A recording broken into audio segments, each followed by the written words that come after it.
food and lunch, that's an important component of school. We're a community. It's like a family. We want to have our students and our parents and our faculty be able to have a meal together.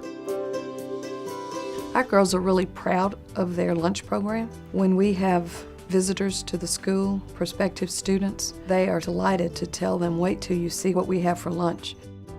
Once you've gotten rid of cash at the cash registers or swipe cards, and you're just able to come in and choose what you want to eat for lunch, it really is a remarkable difference. When you've got a board plan like this, it's just about the food.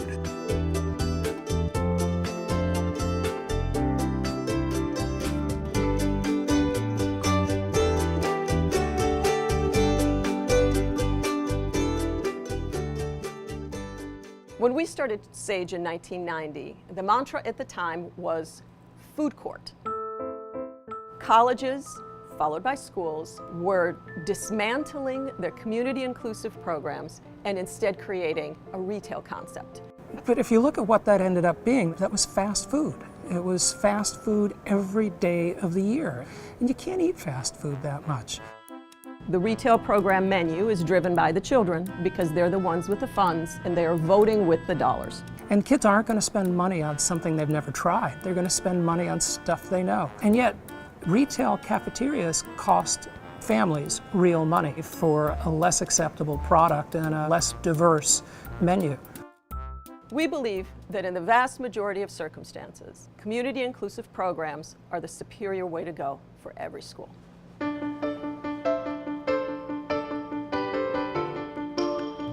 Some schools opt for non-mandatory programs, believing that if you just let people out who don't want to be a part of it, that is a win-win for everyone. You've got a community-inclusive program only for the people that want to be in the community, but it doesn't work that way. We moved to a community-inclusive lunch program because we had girls sharing food because it was so good. The school had traditionally always offered a catered lunch by choice. Once SAGE came on the scene, we couldn't figure out how we were losing money. And we started counting plates. And it became very clear we were serving more meals than the number of girls that signed up. If you had a brown bag sandwich and your friend sitting next to you had something that smelled delicious and you wish you had it, your friend, particularly in a girls' school, is going to say, I'll share with you. From their perspective, they paid for it, it's theirs, so they should be able to share it.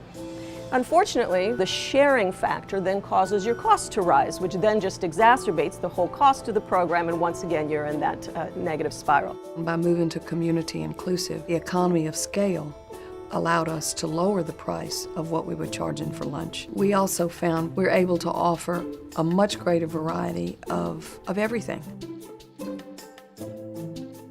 The way that we do a board plan, you get a lot of choices. And I think that's one of the things that makes switching easier. When people see the variety, they're like, well, this is wonderful. We are the largest private high school in the state of Maryland. We're feeding 350 people at a time in 4 shifts. There's no pushing, there's no shoving. It's a very harmonious thing. This model that we have, where there is no cash, there is no swipe card, it's included in your tuition, is a complete winner.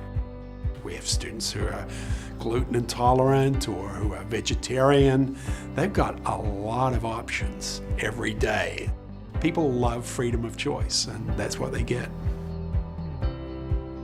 With a community-inclusive plan, you can design a menu that really addresses food allergies. We have wonderful features that allow parents and students to screen for allergens from the menu program so that they're able to see which dishes are safe to eat. We're very careful about identifying items that girls could be allergic to.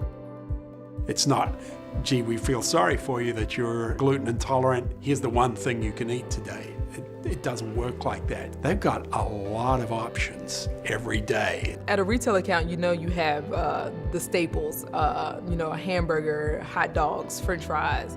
And if that's your comfort zone, you're not gonna step outside your comfort zone and try something else. Kids are always going to ask for more French fries and chicken patties, but we're trying to feed them, healthy food. I think it's very important. Shantae introduced Brussels sprouts. I never, ever ate Brussels. Maybe once as a child I ate Brussels sprouts, but these kids are lining up, going to the steam table, I want more Brussels sprouts. And I was like, what? I think a lot of kids are picky when they come in here, no question about it, but they see the variety and they go, wow, why not try that? And then the next time they'll come up to me and say, oh, when's the next time we can get that in the lunchroom? When's the next time we can get that fish? When's the next time we can get that salad? Their independence starts to grow and their food knowledge starts to grow. So they'll try new things. Girls sitting at tables are seeing the girls at their table eating different things, which makes them think that I might like that.